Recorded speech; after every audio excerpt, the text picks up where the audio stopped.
up the company, go get the deal for distribution. Biggie dies, depression, upset, wrong decision, the worst. Night with Kirk Burrowes. He's staying at Kirk house. I had 25% of the company. I didn't know why he needed to get that back from me and then give it back to me again. I didn't understand that. Kirk did everything he was supposed to do for the business part of it. But he still was Puff Luffer. He still was Puff Luffer. He know that. From the second the Netflix documentary Sean Combs' The Reckoning dropped on December 2nd, 2025, the entire entertainment world shifted gears. The project, executive produced by 50 Cent, cracked the door open for former insiders to finally speak on what they witnessed while working alongside Diddy during Bad Boy Records' explosive rise. One voice that immediately grabbed attention was Kirk Burrowes, Bad Boy's former president and co-founder. Burrowes laid out a series of disturbing allegations and behind-the-scenes details about how the label really operated. But not long after the documentary aired, another familiar name stepped into the spotlight with his own version of events. That man was Gene Deal, Diddy's former bodyguard, someone who was physically present during some of Bad Boy's most intense and chaotic years. As conversations swirled around Biggie Smalls, the meteoric rise of Bad Boy, and the controversies that followed, a new and unexpected headline began circulating online. According to Gene Deal, Diddy and Kirk Burrowes weren't just business partners. He suggested their connection ran much deeper. Deal hinted at layers to their relationship that outsiders never saw coming, and he didn't say it casually. He spoke with the confidence of someone who watched these men interact daily, someone who believed he was finally shedding light on what really went down behind closed doors, at private gatherings and inside the tightly guarded early world of Bad Boy. Between you and Puffy, because if I'm not mistaken, he made you give up your ownership in Bad Boy, right? And they had you in the room and they had bets and they made you give over your percentage. Art, I would love to be able to answer that. Like I said, the evolution of the company started like you and I sitting like we are right now. In a way, it's like you're there and I'm across from you. That's the way we started Bad Boy. I would come over to the Uptown office, my notebooks, writing down everything I need to do that day. Oh, let's get the LLC together. Oh, call Kenny, we need the employment agreement. Oh, let's do this. Oh, we got this session to do. Oh, mostly it was productions with the producers, because we were uniquely situated as Bad Boy Productions to do productions on Uptown artists' productions, and we were paid through Bad Boy, through Uptown paying Bad Boy to do tracks for like Heavy D, Mary J, things of that sort. So we were very active in that, and that kept us very busy in that time to do that. And what happened along the way, we had a lot of success, got fired from Uptown. I was there, helping them to build back up again. Loyal, no betrayal, no stealing, family, his son's godfather. We were renegotiating Bad Boy. We had gotten over CCNY. It looked like the coast was clear. We were renegotiating with Arista. We were about to get a step up in the money. I had 25% of the company. I didn't know why he needed to get that back from me and then give it back to me again. I didn't understand that. That's like a trick, like, okay, here, I gave it to you, now give it back, and don't worry, I'm gonna give it right back to you. I didn't want to give it up. So he came into my office one day unexpected, him and Kenny Marsalis, they had it planned out. Kenny had the briefcase with all the stock certificates in it, and Diddy had the bat. Not like I'm gonna beat the shit out of you with the bat, but he had the bat like, man, we got to do this. This has to happen. I didn't feel I was gonna get beat down in that office, in all honesty. I got people that could jump out of the shadows in a minute. I wasn't threatened by him. What I was messed up over was the fact that I started this company with you from day zero, and now the one solid thing that you told me I had you want to take that back and do a return to me on that at this critical time that we're renegotiating and getting a step up on the contract. When he told me it was about all of that renegotiating and that I should trust, I did, begrudgingly, angry, upset. It wasn't right. I did it. He got the stock back. I went on, tried to get over that, kept doing my job, doing what I had to do, delivering everything. And once again, I was caught up in the job. I forgot all about it. And next thing you know, we had the snafu. I was fired. And he just said, oh, okay, bye. And since he had never given me the stock back, he never said that he would pay me anything or give me anything. He just avoided me all these years. Not only did he avoid me all these years, running high and low, I went on and started working with Mary, who the three of us started out together. Bad Boy Records wasn't just a label, it was its own universe, built on loyalty, boldness, and total devotion to one man's vision. Diddy was young, driven, and laser-focused on taking over the industry. He wanted his name mentioned in the same breath as power players like Andre Harrell and Russell Simmons. And behind him stood a trusted inner circle. One of the closest was Kirk Burrowes. Together, they built Bad Boy from the ground up, shaping its image and pushing it forward. At the time, Kirk wasn't simply a president with a title. According to Gene Deal, he handled aspects of Diddy's life that very few people had access to. Deal claims Burrowes oversaw daily operations that went far beyond standard executive duties. He coordinated security, managed movements, and even handled money from club appearances. After certain red zone events, cash reportedly went straight to Burrowes' home. That level of trust spoke volumes. Their bond appeared tight, personal, and private. Deal described Burrowes as someone who guarded Diddy's interests without hesitation. No one questioned their partnership because Bad Boy's success spoke for itself. Set up the company, go get the deal for distribution. Biggie dies, depression, upset, wrong decision, the worst. I'm tired of puffing him up now. Because so many people had won. I'm a little not distant, but not running after you with the shovel, cleaning up all the Smell a little bit of it now. We lost the number one guy that we had. Listen, smell a little bit of it. Learn a lesson. He said, nah, you out. I didn't pursue it with a lawsuit. I looked at it like this was big, black, beautiful. I had something to do with it. It looks good. I don't want to embarrass myself in front of all the other cultures that looked at us and said they were winning. This was beautiful. And say, oh, I knew something was messed up with those guys. I knew something was wrong. I was trying to hold that back. At the same time, it was the worst thing that could have ever happened. He didn't want to honor me with credit. He started erasing my names off the albums, taking me off of anything that had any history with the company. He never paid me not one thing out. Percentage-wise, legacy-wise from Bad Boy Entertainment, and I had 25%.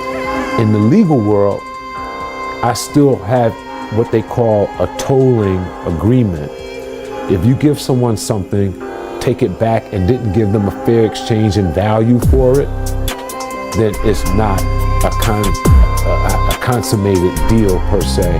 I still have a claim on those stocks. But where there's success, there's usually complexity hiding underneath. While the public saw two powerful figures building hits and launching stars, whispers began circulating within industry circles about the true nature of their relationship. Those whispers later resurfaced in The Reckoning, adding fuel to the fire around Burrowes' claims involving Biggie's death, Bad Boy's decisions, and Diddy's leadership. Gene Deal, after years of staying quiet, finally decided to step forward and address the story from his point of view. A big part of his frustration comes from what he sees as selective storytelling. When Deal sat down with The Art of Dialogue, he didn't just focus on business, he pulled back the curtain on Diddy's personal world during those early years. One of the central figures in that world was Kim Porter. According to Deal, Kim entered the industry through Russell Simmons and later worked under Andre Harrell at Uptown Records. Deal said she was placed at the Uptown front desk more as a favor than a formal role. In his view, Kim was sharp, observant, and knew how to position herself around rising power players. They was talking about how Kim Porter worked at the front desk. How did Kim Porter, coming from Georgia, get a position like that to work at the front desk of Uptown Records? You understand? First and foremost, you got your man Russell Simmons out here dealing with these young girls. You understand? Kim Porter was one of them. She was then passed from Russell Simmons to Andre Harrell. Do you understand what I'm saying? I'm just gonna give it to you. You understand? Because these we out here playing, talking all this shit, and be acting like they know what they talking about. She was working for Russell first, then she was passed over to Andre Harrell. You understand? So now Andre Harrell has her in the office and stuff like that. And it was said that it was a girl also in Uptown, and I don't know if it was Kim. I don't know if it was Kim or one of her friends walked in on Andre Harrell getting a fellatio and was given a red Mercedes-Benz 300C for keeping her mouth closed behind her. You understand? Because when Kirk Burrowes was talking about Puff did that or whatever like that, you understand? It actually happened to Andre Harrell up in Uptown Records. Kim Porter's at the desk because Andre Harrell is doing Russell Simmons a favor by giving her a job over there. Because now Russell Simmons is trying to get her friend Kamoya, because all of them was all of them was models. Kim, Kamoya, and they was young girls. So now her and Al get together and everything like that. Check this out. Kim didn't get with Puff until Puff got his deal. Because you gotta realize, Misa Kim was cool. Kim didn't get with Puff until after Puff got his deal. So all that, he got her from Al and stuff like that, nah. She went with the money was, bro. She went with the money. And you can call it whatever you want to. You understand what I'm saying? That's how it was. You understand? I think Justin could have been about 2 or 3 or something like that when they really made it a thing. It takes me back, brother. I don't know, but I know they was cool. Misa was cool with Kim. You understand? Because Kim was with Al in the whole 9 yards, and Misa was with Puff. Kim went over and snaked Misa with Puff when Puff got a deal, when he finally got that deal with Clyde Davis, and the money came in. So she started messing with him, this, that, and the third, the whole 9 yards. Now, it goes deeper than that, because Kim turns around and she gets snaked, and no. Deal also touched on the complicated dynamics involving Misa Hilton, Diddy's partner at the time and the mother of his first child. He claimed that as Diddy's success skyrocketed, Kim began pursuing him, creating tension and emotional shifts within the circle. These stories painted a picture of an environment where ambition, romance, and opportunity were constantly colliding. Deal referenced moments involving athletes like Gary Payton and friends like Sarah, who also shared a child with Diddy, to show just how chaotic and emotionally charged that era was. And all of this context matters because it explains why Deal challenges Burrowes' narrative today. He believes people are choosing which truths to tell while conveniently ignoring others. By bringing up Kim Porter and the emotional cross-currents around Diddy, Deal suggests that many people in his circle had their own motives, alliances, and shifting loyalties. And if the personal stories were layered with contradictions, then the business stories being told now, in his view, deserve the same level of scrutiny. The day before and the day of her death, and then now she found in the bed dead from pneumonia. That just don't sound right, bro. That don't sound right at all. So you feel the same way about her death being suspect? I don't think nobody in America thinks nothing suspicious about Kim's death, bro. If you are rich like that, you could, Kim had, I think, a net worth of like, what, 12 million a year or something like that? Kim could have called any doctor to come over and look at her. If she was that bad, she could have called an ambulance or something like that. Everything is suspicious about her death, bro. And I don't think an autopsy was done on her. And if it was a half-assed job. You personally, right? What do you think happened to Kim Porter? If I say something personal, bro, and my belief, and I put it on to the public, then I might be liable. You understand what I'm saying? I might be liable for what I say. So I just can't say that, I don't really want to say what I really believe, brother. Because, what I really believe is that they might got into a little spat, a little fight, something went down, and Puff did that play fighting stuff that he always do, and that pillow fighting stuff, and probably smothered her. But I wouldn't say that on the air. I wouldn't let people know that he probably smothered her to death, and because she had a bad cold or she felt some kind of way that she died doing them having that play fight with the pillow fights and everything and smothered her. But I'm not gonna say nothing like that on the program because I don't want to get myself in trouble. As far as saying that with him and say, oh, he said this and he said that. Nah, I'm just being facetious. I'm just being sarcastic that if, in those type of realms and those type of things, because I'm never gonna say that he probably smothered her to death. I wouldn't do that. You know what I mean? And then all of a sudden they rush to do the coroner come in and say, yo, she had pneumonia. She died of pneumonia, but nobody did no autopsy or nothing like that. Get out of here. Have her funeral, put her in a gold casket. It takes, 2 months to get those gold caskets, had it within a week?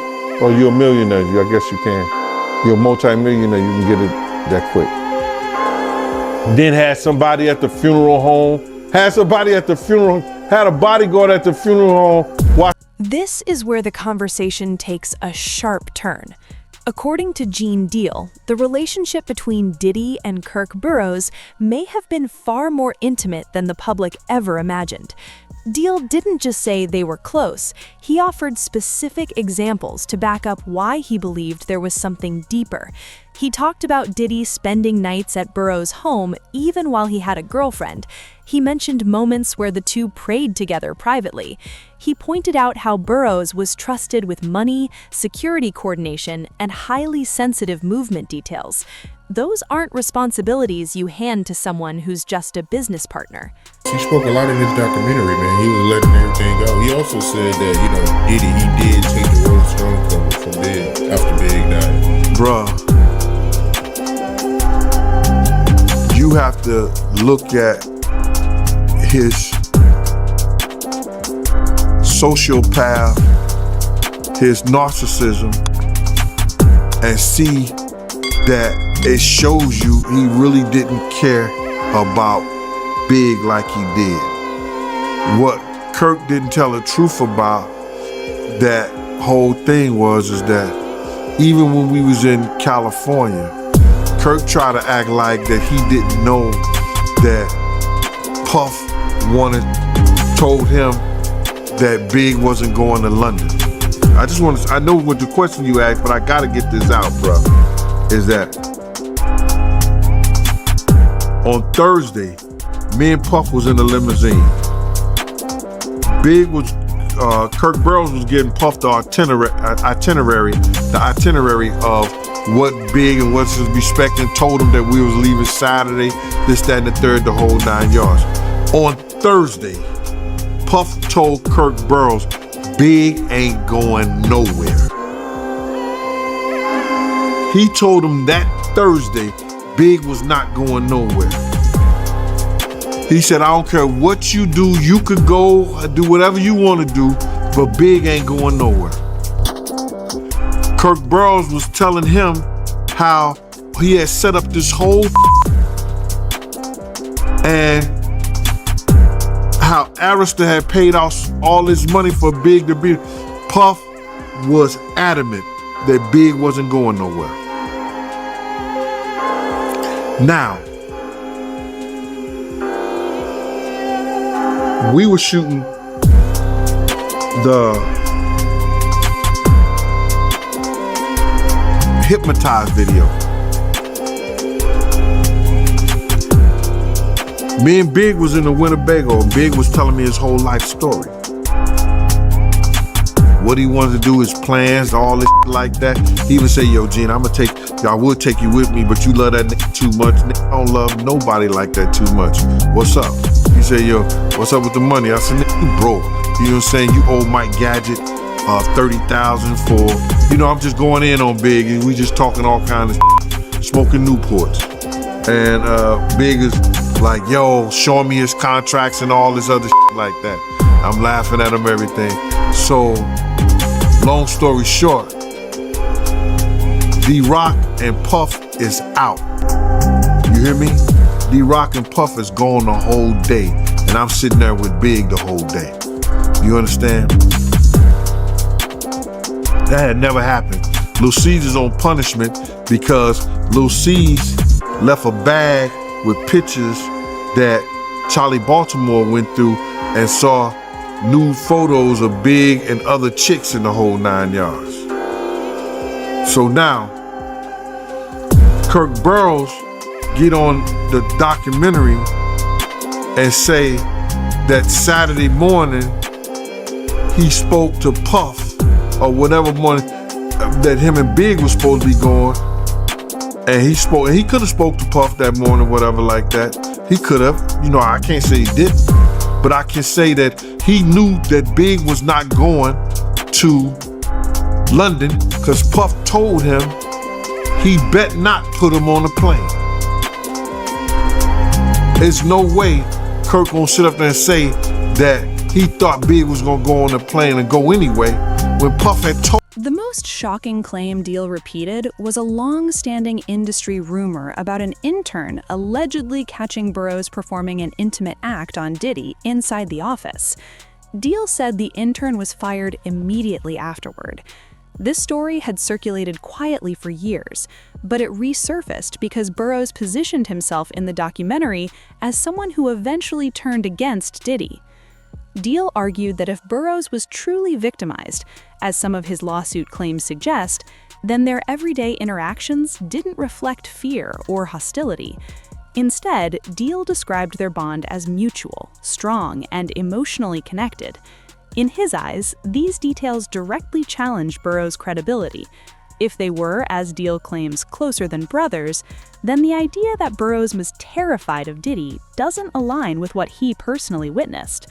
Whether their connection was friendship, loyalty, emotional dependence, or something more, Deal insists it was never simple. And when relationships aren't simple, neither are the stories told years later. In the documentary, Burrowes also spoke in detail about events surrounding Biggie Smalls' death, shocking many viewers. He claimed Diddy canceled Biggie's London trip and sent him to Los Angeles instead, an area he described as hostile territory during the East Coast-West Coast tension. He also alleged that Diddy charged Biggie's estate for funeral expenses, sparking emotional reactions from fans still mourning the loss. Gene Deal strongly pushed back on those claims. As someone who worked security and was present during that time, Deal said the documentary twisted facts to heighten drama. He questioned Burrowes' recollections, pointing out what he believed were exaggerations and misrepresentations. Deal insisted that Biggie's safety was a shared concern and that decisions were made under intense pressure during a chaotic moment in hip-hop history. Burrowes, he also said in a documentary that, Diddy, he used big budget to pay for, big funerals. Yeah, when I heard that ain't the first time I heard it though, bro. They said Big had paid for his funeral through his budget. You know what I'm saying? So if anybody would know that, Kirk Burrowes would know that. And I heard Wayne Burrowes came out and said some, but to refute that. You know what I'm saying? But if Miss Wallace got a check and the check, if she got if they had Biggie's budget and that was taken out, money was taken out that budget for his funeral, he did use it. And if anybody knew that, Kirk Burrowes would know that, because he was handling the money and the operations at that time. Wayne Burrowes was one of the dudes, him and Mark Pitts, that actually was managing Big's affairs. You understand? They was his manager. Big had told me that he was gonna get rid of them because they didn't know what they was doing before he died. I had a conversation with Big. Big said, yo, I'm getting rid of them because they didn't want to F me up, because they didn't want to convince him to sell his publishing and his marketing to Puff. They was Puff boys. I guess they met in school or whatever like that. But Big was gonna get rid of them. But because he died and his mother didn't know the business, she kept him around for years. If you look at anything that happened with the Notorious Biggs and his camp, you see Wayne Burrowes on there as executive producer. And he was just a manager of some of Big affairs. He was executive producers of damn near everything that went on that had to do with. If Miss Wallace was the executive producer, he was the executive producer too. Look at some of the things that was done. And now he's suing, trying to get money from Faith because of, he's saying that she has to pay the Wallace estate, and Miss Wallace is dead, Big is dead. If the estate is anything, it's CJ, Tatiana, and Faith. That's the estate. Well, he's saying there's some other kind of thing that he's suing them for. So Wayne Burrowes is the dude that call it any way you want to. There's been Sherwood Forest, and he got Big them in Sherwood Forest. I'm gonna put it that way. He got his estate in Sherwood Forest. Deal's version of events directly challenged the emotional power of Burrowes' statements. And once again, Deal suggested that Burrowes was not simply a distant executive. He portrayed him as a man deeply tied to Diddy in ways that made claims of manipulation or betrayal sound questionable. For Deal, the documentary was not only inaccurate in places, it also ignored the personal bonds that shaped the choices people made during Bad Boy's most difficult years. I met Kirk, because I knew Diddy from the same game. I didn't meet Kirk until Diddy asked me to start letting him call in so I could do security for him or whatever like that. It went like I wouldn't do security unless Puff called me himself. But then he said, yo, let Kirk, because I don't know my schedule, Gene. I don't know what I'm going to do. Let Kirk, call you and let you know what schedule I have if you could do security for me on those days. Now, I told Diddy at the time, yo, man, I don't want nobody to know anything, so if anything happens, you don't know me, all right? I told him that, just like that. If anything had to go down, you don't know me. And I was saying that in the sense, whereas that if anything had to go down and like that, let the people do their own homework. Don't give them my name up and everything like that. Anybody would tell them like that if you are doing security for a dude of that caliber. So now, Kirk Burrowes, me and Puff, for some odd reason, after the Red Zone, because Puff used to do, they didn't talk about this, he used to do the building, Daddy's house, whereas that unsigned rappers, unsigned artists would rap at this place, and it was called The Building on Monday nights. Then he would do the Red Zone on Wednesday. I would have to go with him and make sure that he was all right and take the money to Kirk Burrowes' house after the Red Zone. But I didn't think nothing at the time.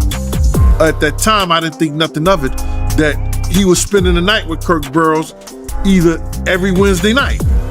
He got a whole girl at home, but he's spending. Another major clash came from Burrowes' lawsuit accusing Diddy of sexual assault and mistreatment. The lawsuit resurfaced alongside The Reckoning, but Deal approached it with skepticism. He questioned how the timeline matched the severity of the accusations. According to Deal, it didn't add up that someone entrusted with money, security schedules, and deeply personal access would later reframe the relationship as criminal. Deal said Burrowes' loyalty never appeared forced. From his perspective, it looked voluntary and genuine. He also noted that the lawsuit only gained traction years after their partnership ended and re-emerged once Diddy's legal troubles became public. To Deal, that shift from trusted confidant to vocal accuser didn't align with what he personally observed. The long-standing intimate rumors only made the lawsuit harder for him to believe. I made a mention to some people over the years that him and Puff used to wake up and pray together. And I'm in my mind, I know he's talking about saying prayers and all that like that. But in my other mind, I'm thinking some, you waking up with a dude praying? What is going on?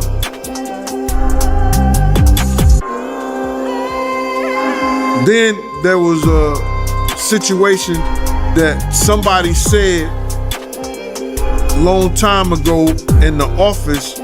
They caught Kirk giving Puff a fellatio in the office. Now that was the rumor that was going around. How true it is? They was lovers. It came out in his lawsuit. It came out in his lawsuit. He tried to say that Puff was, what he said, sexually assaulting him. But if somebody's sexually assaulting you, how you letting them come stay at your house every Wednesday night? After the club. I think they were boyfriends, you know. I think, my honest opinion, I think Kirk was in love with Puff to a certain degree. And Puff was using him, and Kirk was giving up the bugina to him. Anything Puff asked him to do, he would do. You know, he'd go at people, he'd talk. Kirk would talk to you on the behalf of Puff. And I believe that was his man to a certain degree in his mind.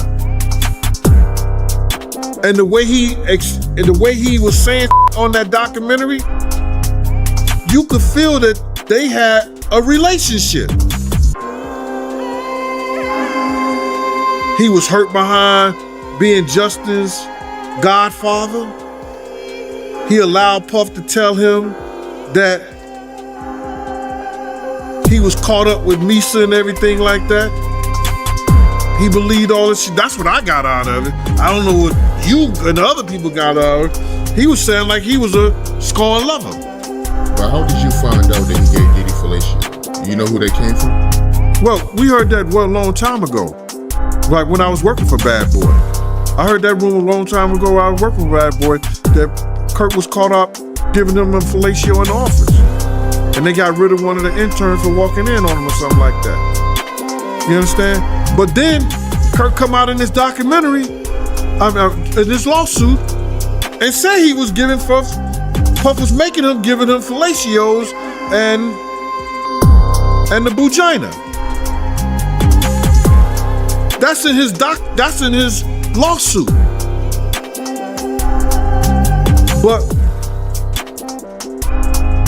I guess if Cassie is a scorn lover, Kirk has the right to be a scorn lover too. Right? Both of them worked for him. Both of them was on the payroll, right? So I think Kirk was a scorn. Kirk, he do, and people knew this back in the day. He was 25% of Bad Boy. He did start Bad Boy. He did help grow Bad Boy, the artist, get the money, do all the things that he said. As far as the business part of it, Kirk did everything he was supposed to do for the business part of it. But he still was Puff lover. He still was Puff lover. He know that.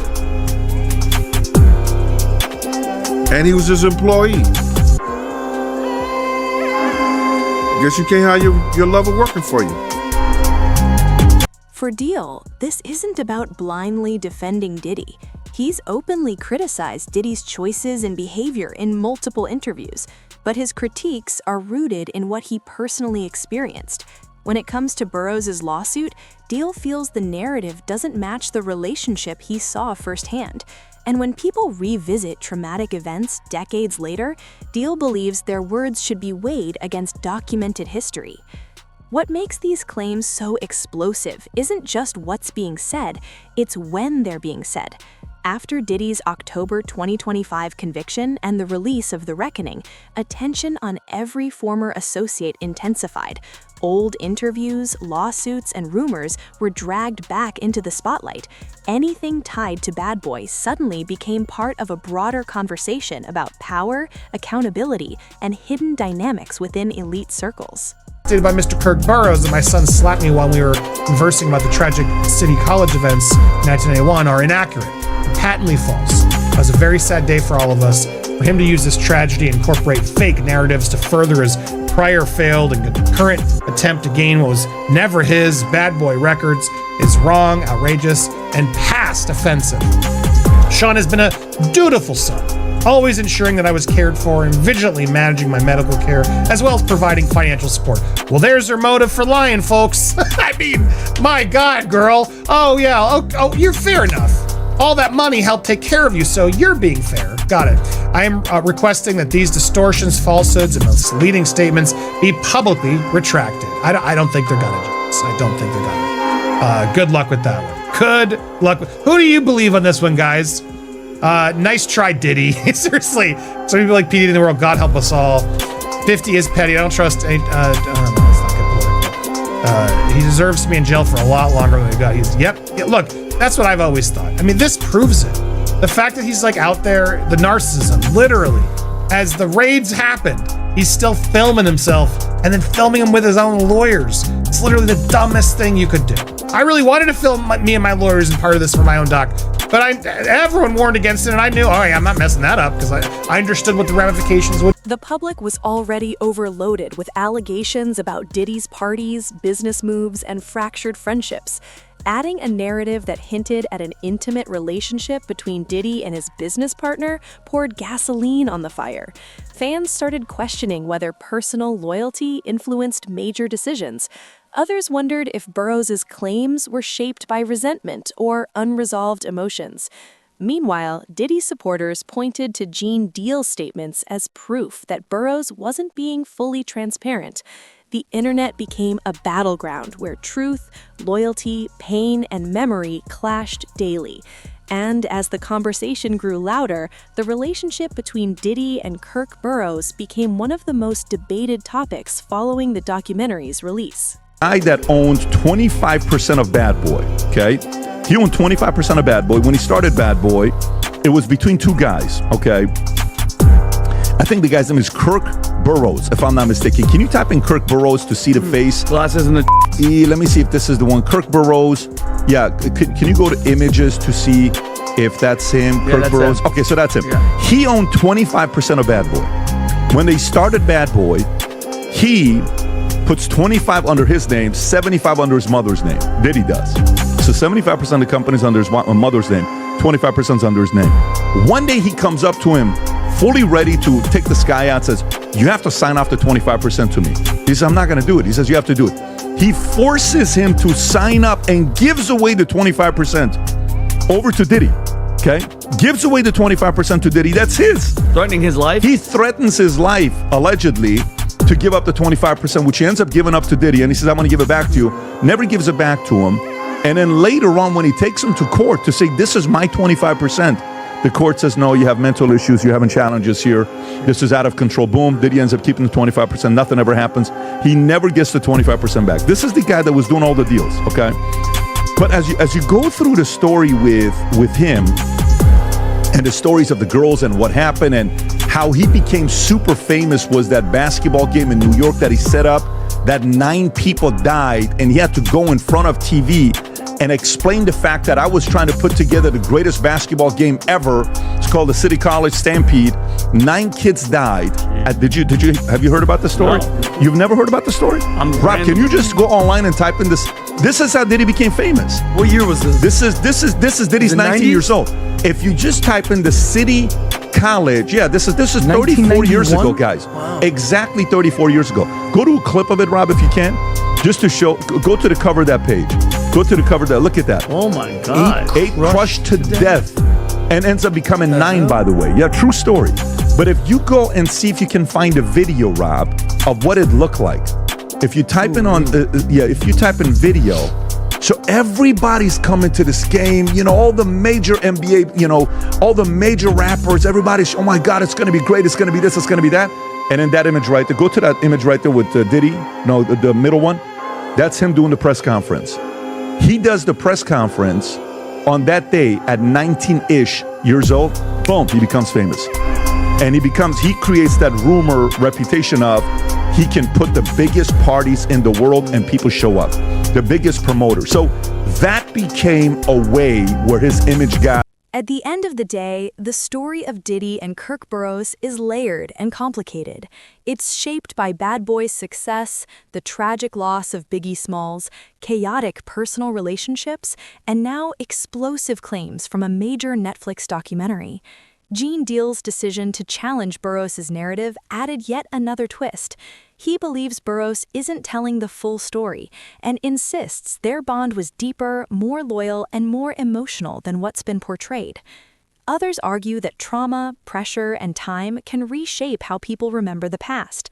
Some believe both men are sharing their own versions of the truth, based on what they lived, felt, and now want the world to see. What's clear is that this conversation isn't ending anytime soon. as long as documentaries keep resurfacing old secrets and insiders continue to speak out, the story of Diddy, his circle, and the bad boy era will keep evolving.